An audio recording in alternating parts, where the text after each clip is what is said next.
Dahil sobrang dami ng nahinog na saging at sabay-sabay nga naluto, ito ang ginawa ko sa saging para hindi masayang dahil overripe na po siya.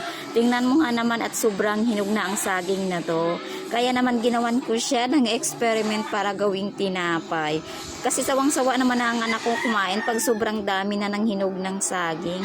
So ayan nga't kain-kain na ako dyan. Ayan nyo ba kung paano ko ginawa ang ganitong pagluluto ng banana na tinapay.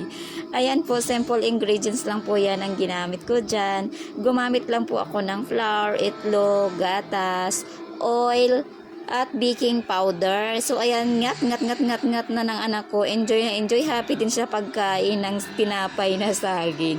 Diba? Para lang po siyang pudding bread. Alam mo, enjoy na enjoy ako at ang ganda po ng kinalabasan ng saging na ito. Kaya kung may mga tira kayong saging, ganintuhin nyo na rin para hindi sayang. Kahit overripe na po yan at mas madali po siyang ismas at ihalo sa harina. O diba, kahit gabi na mayroon pa kaming merienda. Saging na sobrang hinog na po yan. Basta okay pa, yan lamang po at maraming salamat. Bye-bye!